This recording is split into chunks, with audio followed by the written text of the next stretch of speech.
Ini ku ahli sunnah ciri khasnya niku mbok wong tau dosa kaya apa tetep dianggap Islam. Ada kelompok ekstrim khawarij sing darani wong nak dosa niku berarti wis napa Jadi itu efeknya luar biasa dari madhab-madhab itu. Lalu kenapa madhab Abul Hasan As-Sadili yang kita pilih? Karena kalau orang Islam kamu kafirkan niku mboten ketemu, cara akal niku mboten ketemu. Nggih cara berpikir kita masyhur Abul Hasan As-Sadili ngendikan wong iku nak kafir mulai cilik nganti 70 tahun. Kalau baleni malih tiyang kafir cilik ngantos 70 tahun. Itu kan menjadi mukmin itu hanya dengan melafadzkan apa? Syahadat la ilaha illallah Muhammadur Rasulullah. Niku hadhil kalimah satu ini. Kalimah syahadah niku saged ngilangi kekafiran 70 tahun. Artinya kalimat ini adalah kalimatun dakhala fihal kafiru al-islam atau kalimatun sara bihal kafiru musliman. Jadi ngaji rileks, ini tanamkan di hati. Ini adalah kalimat yang orang kafir saja menjadi muslim, hanya sekali dilafadzkan. Masa lalu dengan kalimat yang sama tiang muslim menjadi kafir. Ini membuatkan ketemu akal. Makanya madhab takfiri, madhab gampang mengkafirkan orang itu jelas madhab yang enggak ada rujukannya sama sekali, enggak ada pegangan ilmiahnya sama sekali. Wong kafir wae dadi Islam, mosok wong Islam dadi kafir. Mau perkara tahlilan ning kuburan. Gara-gara tahlilane nyekel patok dianggap napa? Kafir. Mergo dianggap njaluk napa? Jaluk bae, jaluk kufur. Mulane dawuh Said Muhammad masyhur itu diterjemah di seluruh bahasa di dunia. Wong-wong sing ngafirno iku mbok yo sekali-kali nginceng iku ngrungokno. Lho kula nu sampean tahlil iku yo ora seneng. Kadang sing tahlil yo rada ora ngajar. Kula niku ben nak mati, nak sing tahlil nang Jepun ora seneng. Mergo yo rada sombong lah wong tahlil iku yo kadang rada sombong. Misale ngaten, kula kiyaine jenengan. Dongane ngene, ya Allah, ini guru saya. Ingkana muhsinan fazid fi ihsani. Kalau dia baik, itu ya tambahlah kebaikannya. Mosok murid muni gurune baik itu kalau itu kan ngenyak uang. Ini soleh-soleh permanen dianggap noah. Jadi dungane itu ngeper ingkana muhsinan fazid fi ihsani. Wa ingkana musian fatajawaz anhu. Misalnya kalau dia orang buruk, kalau beliau orang buruk yang kau maafkan. Maka orang-orang di luar sana yang mengatakan andikan tahlil itu baik pasti dilakukan sahabat, itu logika yang keliru. Sahabat gak mungkin kan nahlili Kanjeng Nabi ngendikan ingkana musinan sido kafir ngoten nggih mboten. Lah wong Kanjeng Nabi kok apike di ngendikano ingkana ini kok kafir. Wong Nabi kok ingkana andai. Saiki pertanyaannya gini. Kita sebagai kiai, sebagai guru, ku murid nak tahlil ya rada kurang ajar sithik. Wong gurune kok diomongno ingkana musinan ambek ingkana musian. Nah pertanyaannya gini, lepas dari kowe rada kurang ajar lah dalam tahlil itu rada kurang ajar karena nyebut guru ora qad kana musinan tapi ingkana musinan. Mestinya kalau sampean sebagai murid kan menapa qad kana musinan, guru saya benar-benar orang baik, bukan ingkana andekan orang baik. Tapi ada satu kepastian bahwa ini tidak minta sama mayit. Jadi tujuan kalau kita minta mayit itu salah sama sekali. Wong kita datang ke kuburan malah memintakan ampunan untuk mayit. Kok iso darani njaluk iku piye? Ya mergo mau didelok kok adoh ketoke ngatong ya berarti njaluk. Lah ya wong fatwa kok mau berdasar inceng-incengan kok adoh niku ora jelas ya fatwa ngene. Paham gitu. Terus jenengan kudu yakin, yakin bahwa mazhab kita itu yang benar, bahwa tahlilan di kuburan tidak kafir karena tidak minta ke mayit, malah memintakan untuk mayit atau memintakan ampunan untuk mayit. Cuma redaksi sing rondok ngoten niku dikurangi lah. Nah kangge guru niku nggih dikurangi lah, dikurangi. Ya Allah, jenengan Maha Pengampun, kula suwun guru kula jenengan ampuni. Jadi ampun ngangge donga sing teng salat mayit. Nah, sholat mayit itu kan memang ada sanatnya, memang semua bentuknya seperti itu. Tapi nak kuburan, kalau betul nanti itu ngotong bangun ngoten, ya Allah ini guru saya, engkau anugerahkan beberapa ilmu, beberapa amal yang manfaat untuk orang banyak. Kula suwun jenengan tampi, jenengan dat sing maha pengampun, jenengan ampuni. Tapi betul ngangge ingkana ini, angen-angen muga aku jadi kiai ini tersinggung. Murid orang ajar, masuk darani gurune apik iku andekan. Tapi berhubung ra paham ya alhamdulillah ya do. Tahlil yang wali songo ya banter-banter nganggo mik. Lah sing kene paham ya rada risi piye? Wali songo darani ingkana iku piye? Dadi niku mareni nggih, mulane kula suwun nak tahlil nyewa kiai sing alim lah ben rada bener, ben rada bener. Tapi ampun nyewa kula mboten purun. Kalau nu gak ada pondok lah, jadi buatan saya masyhur susah diundang orang kecuali yang ada hubungan guru, hubungan sarang. Karena beliau lama sekali ngajar di MGS, beliau Gus Maksum itu lama ngajar di MGS. Jadi saya itu hanya datang di orang-orang yang pernah khidmah di sarang, terus yang pernah keluarga sepuh. Saya datang ke Jakarta ke Pak Quraisy Shihab itu ya karena Pak Quraisy itu lama sekali bikin diskusi tafsir. Akhirnya saya termasuk pengajar di pondok beliau. Jadi faktornya ya hanya karena itu, bukan yang lain. Terus kalau suwon jenengan kedayakin kalau faham takfiri yang memudahkan mengkafirkan orang lain itu faham yang salah, karena itu bahaya. Terus bahaya kedua secara fikih itu nanti repot. Kalau nanti di salah satu seminar itu sudah mau zuhur, ketemu satu narasumber yang gampang mengkafirkan orang, itu separuh masjid kebetulan mereka banyak yang bisa ngaji itu terus gak sholat zuhur. Tanya sama mereka, lu kok gak sholat zuhur sudah masuk waktu? Kan sholat hanya wajib untuk orang muslim, kita akan kafir. Ya karena dikafirkan tadi kan, kalau kita akan dikafirkan. Akhirnya gak kafir, sholat. Efek dari mazhab itu panjang. Kalau betul faham mereka itu betul, berarti yang sudah kafir, orang kafir itu wajib sholat enggak kan? Itu malah panjang kan, karena terus menjadikan orang Islam tidak sholat. Nanti ke masjid tidak boleh, orang kafir tidak boleh masuk masjid. Itu efek fikihnya panjang. Jadi kalau suwun mazhab Abil Hasan Asyadzili niku dipegang. Nah itu madhab beliau itu implementasinya di teng kitab Hikam nih. Karena Hikam itu putu murid yang paling bisa mengimplementasikan, menjelaskan cara pandang madhab Abul Hasan Asyadzili sing dados thariqah Syadziliyah. Terus ketiga, itu cara pandang itu detail itu jelimet. Mesti sampean ora kepikiran. Misalnya begini. Ketika ada orang salah jenengan marah, itu sebenarnya karena salahnya apa karena hal yang lain? Normalnya orang itu berpikir karena salahnya, itu keliru cara Abul Hasan Asyadzili. Pasti kamu marah itu karena ada hal lain. Misalnya kita pembantu elek kriting mecahno gelas, mesti langsung gua ngamuk. Alasannya mecahno gelas. Tapi nek sing mecahno wong ayu, kowe iso ngamuk.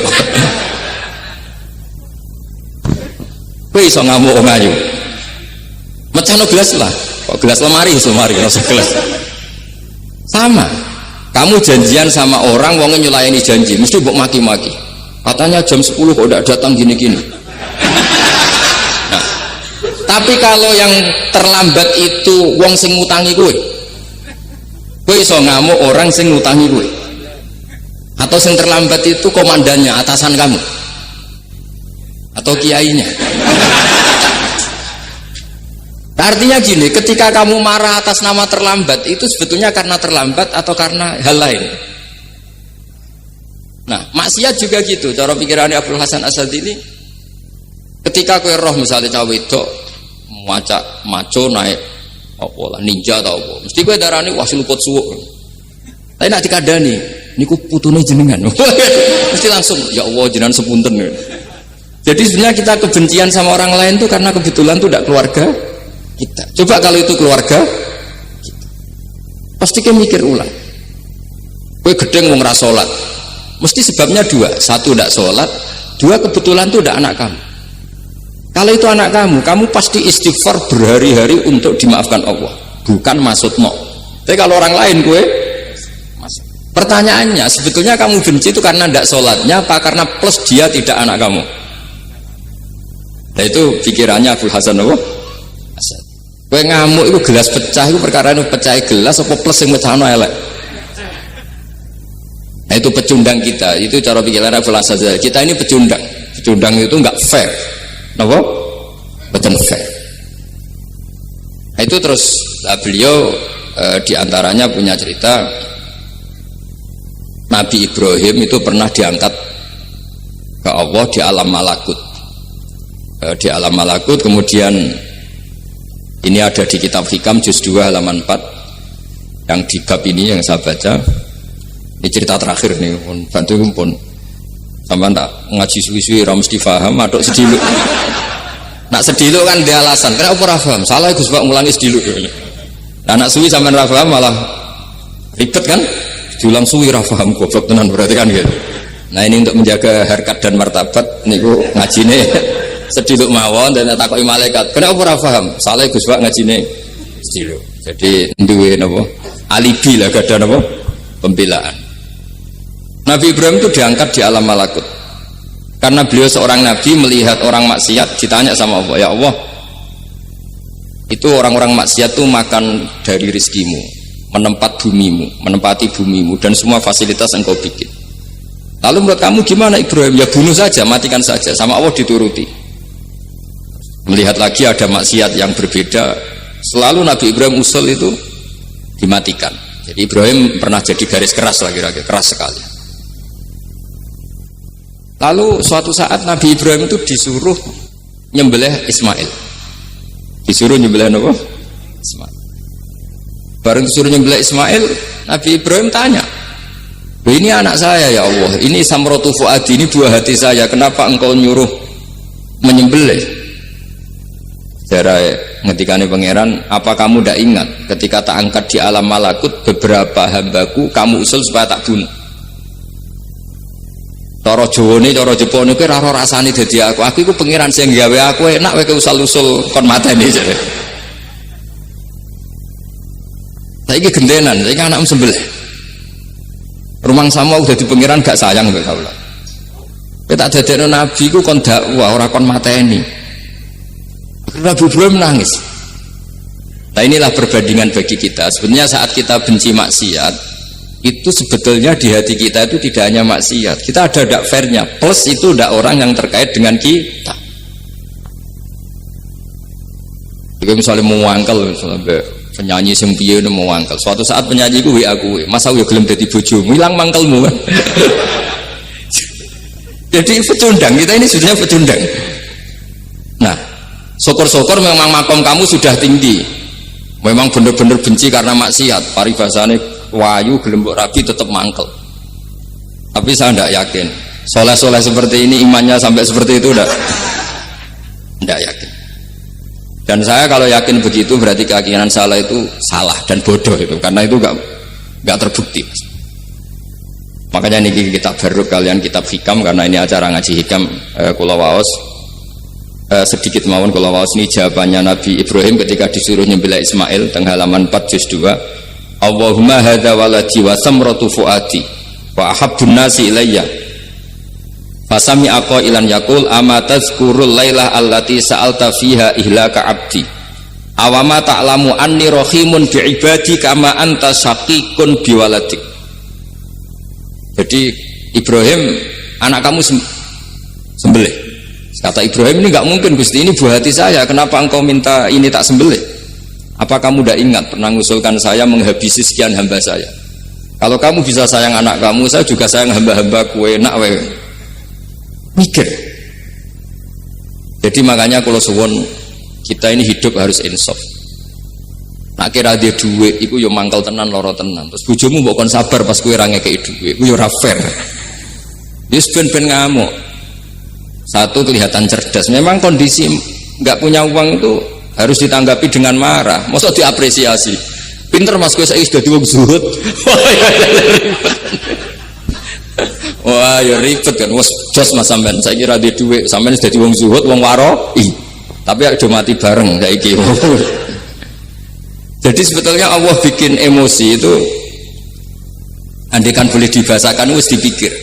Walau la dafwahin nasa ba'dhum bi ba'd la fasadatil ardh. Jadi bumi ini sebaiknya itu diisi dengan sekian perbedaan. Tapi tidak konflik ya, perbedaan dengan konflik itu beda. Saya ulang lagi, bumi ini sebaiknya diisi dari sekian apa? Perbedaan, karena justru itu bagus.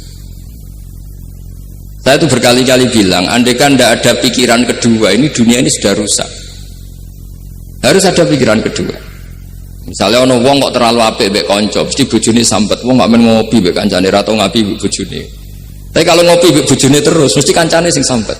Wah, jok rabi lali kanca. Ribet. Manusia itu ribet. Atus kula dugi mriki ini hormat Gus Maksum. Nggih mungkin untuk ganjaran. Tapi untuk dosa sidik-sidik ninggal pondok. Jadi ya sudah. Ya mau tidak mau karena memang hidup itu tidak banyak pilihan. Ada orang sering ibadah di masjid sholat itu ya bagus. Tapi dia pasti tidak baik dalam sistem sosial. Umpama wong soleh kabeh ning masjid itu donya akeh sing mati. Karena tidak ada tim SAR paling murah. Loh iya kan, wong kecelakaan itu penolong pertama itu orang yang di masjid apa sing tukang ning dalan-dalan. Artinya sing ning masjid iktikaf mesti ra duwe ganjaran nulung wong kecelakaan. Artinya ada kebaikan yang pasti nggak bisa dilakukan orang yang sedang di masjid. Andaikan yang di jalan itu orang-orang soleh itu wah dunya sebaldatun thayyibatu warabun ghafur. Loh ya betul, Nabi pernah ditanya sahabat, ya Rasulullah kita ini senengane ngegeng di jalan. Ya, kata Nabi ya sudah nggak apa-apa asal a'tut thoriq haqqaha, ya kamu memberi haknya jalan. Apa itu? Amar ma'ruf nahi mungkar. Maksudnya nahi mungkar gini, misalnya di bis itu ada orang soleh mayoritas itu sing nyopet ya wedi mergo mesti ditabuki wong akeh. Kalau yang di perapatan wong soleh kabeh sing beda itu ya isin mergo sing perapatan wong soleh kabeh. Masalah iki ra soleh kabeh, mari ribet kan gak soleh kabeh. Jadi sebetulnya Indonesia itu aman kalau yang di jalan tuh soleh semua, karena perempuan lewat gak diganggu, ada copet gak berani, semuanya aman. Maka di Islam itu menyebut kebaikan itu jumlahnya banyak sekali. Tidak bisa kamu wah hebat-hebat wong sing ning masjid terus, tidak bisa seperti itu. Andai kan semua orang di masjid, nah ono kecelakaan pertama yang nolong siapa? Nah ono wong golek alamat tuh takok sapa kabeh ning jero masjid. Ribet kan? Nah, makanya ini Quran bikin aturan wala taq'udu bi kulli siratin tu'iduna wa tasudduna an sabilillah. Yang enggak boleh itu duduk di jalan sambil mengganggu atau mengancam hal-hal yang baik. Tapi kalau duduk di jalan justru membantu hal-hal yang baik, maka ini disyariatkan oleh Jadi ini kita harus mulai mikir ya. Jadi walhasil ngendikane kitab hikam, bayangkan yang maksiat itu anak kamu, istri kamu. Pilihan kamu itu memaafkan dan minta dimaafkan oleh Allah. Tapi ketika orang lain kamu minta supaya dilaknati Allah, ini tidak fair. Jika kita diajari guru-guru kalau minta ampun ighfirli wali walidayya wali jami'il muslimina wal muslimat, masih dikata wali jami'il muslimina al muslimat wal mu'minina wal mu'minat. Itu filosofi yang luar biasa, kata jami' semuanya ya Allah engkau maafkan. Bukan keluarga saya tok, siapapun yang berkontribusi terhadap Islam ini engkau maafkan. Begitu juga di muqaddimah khutbah kula suwun harus ditradisikan wala alihi wa sahbihi ajmain. Kata ajmain ini kata pembeda. Mungkin orang baca hanya rutin, tapi kita yang nekuni ilmu, ajmain ini kata kunci. Fa inna ahlas syiah akramu sahabiyan wa ahanu sahabiyan akhar. Jadi tradisi mazhab Syiah itu apa? Ada sahabat yang begitu dimulia-muliakan berlebihan kayak Sayyidina Ali, dan ada yang dihinakan kayak Abu Bakar dan Umar. Lalu pembedanya dengan ahli sunnah apa? Kita menghormati sahabat wa sahbihi ajmain. Jadi hadhil kalimah kalimatun fariqah. Ini kalimah pembeda. Jadi ajmain buatan kalimah rutin terus ono jimati ono kasiate ini buatan. Kita maklumatkan ke seluruh dunia bahwa mazhab ahli sunnah ditandai dengan wa ala alihi wa sahbihi ajmain. Mengenai Dawe Basim wa nukrimu ahlal bait wa nukrimu jami'a ashab Rasulillah sallallahu alaihi wasallam. wa nukrimu jami'a ashabi Rasulillah sallallahu alaihi wasallam. Ciri utama mazhab Ahlussunnah apa? Menghormati keluarganya Nabi dan menghormati seluruh, ada kalimat apa? Seluruh sahabat. Jadi kata ajma'in itu kalimatun fariqah atau kalimatul fasl. Kalimat yang membedakan mana madhab Syiah dan madhab Ahlussunnah apa? Itu kalau jenengan ngaji teng Gus Maksum napa teng Kiai Haji Maksum, di antara madhabnya sinten Nabi Ibrahim yang diceritakan Abdul Hasan apa? Asyadili, kebencian kepada maksiat, kita semua pasti benci maksiat. Tapi gak fair kan, yang satu kamu laknati, yang satu kamu doakan. Ujung-ujungnya apa?